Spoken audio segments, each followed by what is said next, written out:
Ya, di dalam, Hah? Pinggir jalan. Di dalam klaster Florida, tulisannya Florida.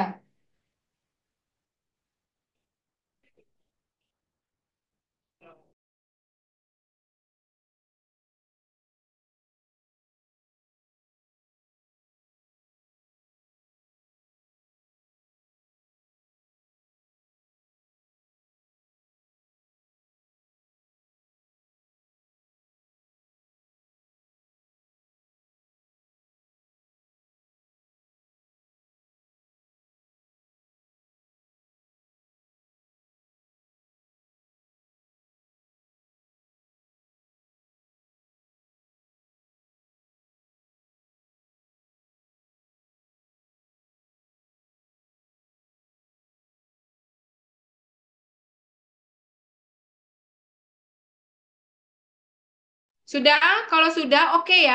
Oke. Nah, keluarlah hasilnya seperti ini. Nah, ini adalah hasil dari kai kuadrat nih. Nah, ini kai kuadrat hasilnya, ya. Nah, ini kai kuadrat. Kalian harus perhatikan, ciri dari kai kuadrat itu adalah tidak boleh ada sel yang nilainya nol. Ini sel ya, ini sel, ini sel, ini sel, ini sel. Ini sel namanya nih. 11, 6, 1, 12, ini namanya sel. Ya, tidak boleh ada angka yang nol. Jadi tidak boleh ada yang angkanya nol. Misalkan 11, 6, 0 tidak boleh. Kalau ada angka yang nol di sel itu, Bang, tolong temenin, Bang. Kalau ada angka yang nol di sel itu tidak bisa menggunakan kai kuadrat. Artinya, kalian kelompoknya itu harus dirubah lagi. Kategorinya itu berarti harus kalian rubah. Cut off point-nya harus kalian perbaiki. Ya. Nah, ini boleh kalau dan satu lagi persyaratannya adalah dia tidak boleh di dalam sel ini yang nilai angka kurang dari angka limanya itu lebih dari dua sel. Ini yang kurang dari angka limanya cuma satu sel nih, angka satu doang nih, angka nilai satu, tapi cuma satu sel. Yang lainnya semua di atas angka 5, 11, 6, 12 semua kan di atas angka 5. Ya. Jadi ini hanya ada satu yang di bawah angka 5 itu diperbolehkan. Tapi kalau dua itu harusnya tidak diperbolehkan. Artinya apa, Bu? Kalau dua tidak diperbolehkan, artinya pengkategorian tadi harus kamu rubah lagi. Mungkin cut off point-nya bukan 10, mungkin cut off point-nya atau nah. Itulah kalau datanya sedikit, yang terjadi seperti ini. Cut off point-nya tuh jelek karena datanya sedikit. Tapi kalau dia datanya banyak, cut off point-nya lebih bagus. Tapi kalau datanya sedikit, cut off point-nya terlalu jelek. Ya, nah ini ya. Nah, kemudian ini kita lihat. Nah, ini jadi ini yang kurang dari 11 minggu yang rata-rata HB-nya kurang dari 10 itu 11. Nah, ini coba perhatikan, tolong ini semua. Nah, ini yang Ibu bilang konsisten. Kalau dia kurang dari 11 minggu, ini kurang dari 11 minggu, itu HB-nya itu kurang dari 10. Jadi artinya, nih, kurang dari 11 minggu, kurang dari 10. Lebih dari 11 minggu, lebih dari 10. Artinya konsisten. Kalau yang kurang sama kurang, itu di bagian depan. Nih, depan, depan sama depan. Depan sama yang paling depan. Kalau yang bagus-bagus belakang sama yang belakang itu harus konsisten. Jangan di sini di depan itu kurang, tapi yang di bagian sininya nanti bagus. Nggak boleh. Nggak fair namanya. Ya kalau yang jelek sama yang jelek, yang bagus sama yang jelek nih. Yang jelek sama yang jelek, yang ini sama yang jelek nih. Yang bagus sama yang bagus. Nah ini. Nih tuh. Ini. Ini yang jelek sama yang jelek. Ya. Ada pertanyaan sampai sini nggak?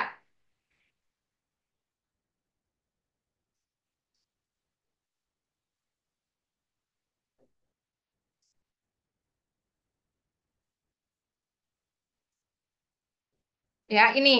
Nah ini boleh ya. Nah kelihatan dari sini. Nih. Ya. Nah, selanjutnya ini adalah angkanya. Kita melihat apakah ini hasilnya itu signifikan atau tidak. Nah, ini melihatnya signifikan atau tidaknya di sini nih. Chi-square test. Ya, yang exact two side. Ini ada two side, ada ini, ada ini, ada ini. Ini ada dua nih. Ini ada two side nih dua. two set atau two tail.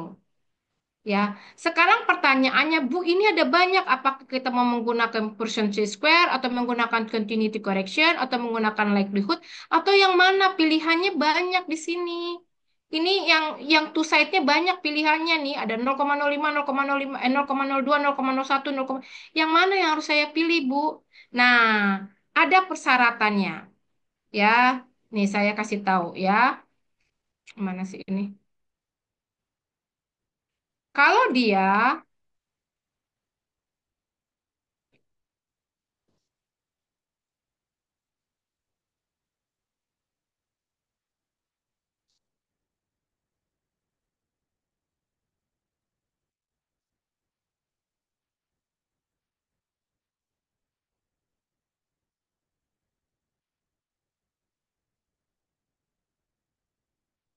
gimana ya?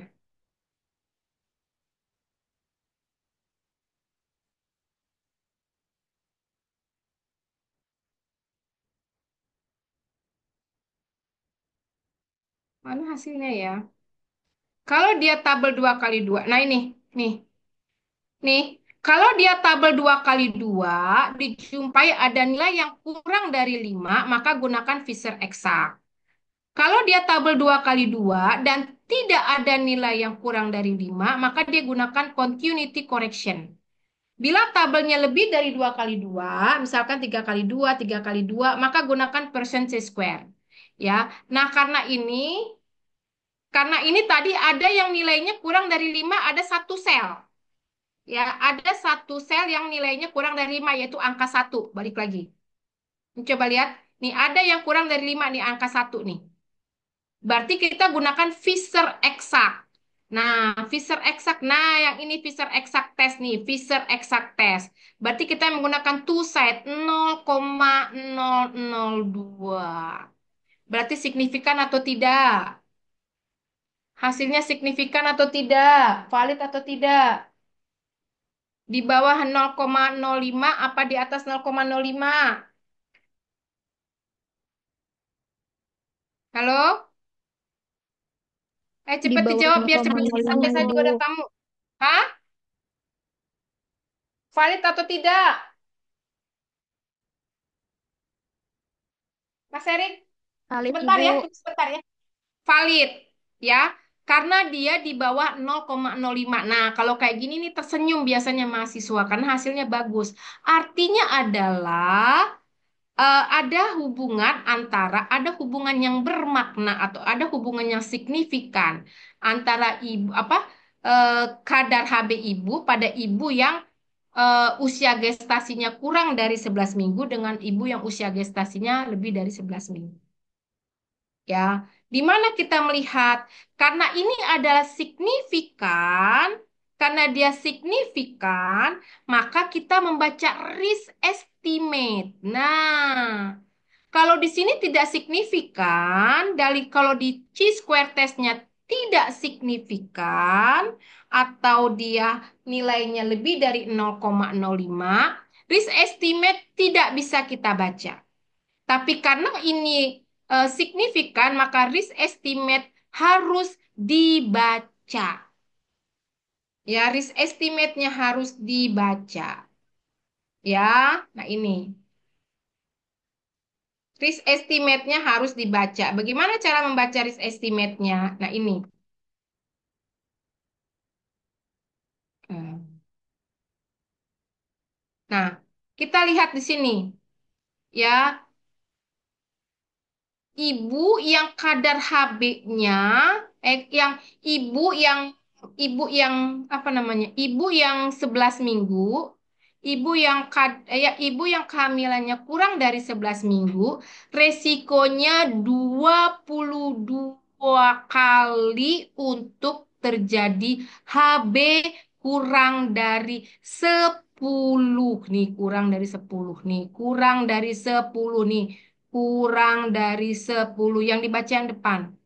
Jadi ibu yang usia kehamilannya kurang dari 11 minggu, 22 kali resikonya untuk mengalami Hb kurang dari 10 atau untuk mengalami anemia. Jadi ibu yang kehamilannya muda, resiko untuk terjadi anemianya sebesar 22 kali lipat. Gitu.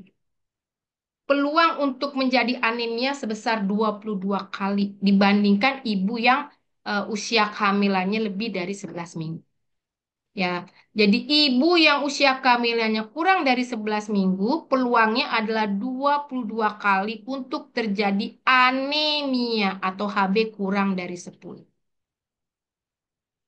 Itu artinya.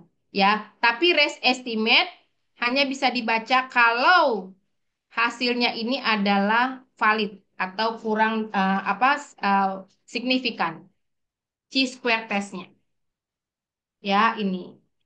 Oke, ini adalah Chi kuadrat. Ini harusnya kemarin tuh saya sempat latihan. Ini kayaknya saya nggak sempat latihan karena ada tamu ya.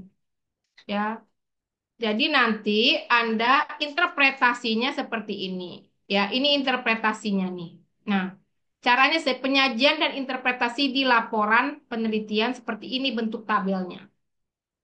Ya, jadi dikasih tahu dulu ini tahap pertama adalah hasil analisisnya bagaimana, tahap kedua adalah hasil uji statistiknya bagaimana, tahap ketiga adalah hasil dari risk estimate-nya 5,46 kali berpeluang. Jadi ada tiga, satu uji hasil analisisnya, kedua hasil uji statistiknya, ketiga hasil dari risk estimate. Jadi ada tiga nanti yang dilaporkan di laporan penelitian atau hasil. Oke, itu adalah Chi kuadrat. Ada pertanyaan? Nah, ini Chi kuadrat ya. Jadi jangan lupa ini yang dinilai satu. Jadi nanti kalau laporan di apa narasinya, penjelasannya, interpretasinya, jelaskan tentang usia gestasinya, jelaskan tentang signifikan atau tidak signifikan, lihat ya to set atau to tailnya, lebih besar atau lebih kecil dari alfa. Yang ketiga adalah lihat risk estimate-nya.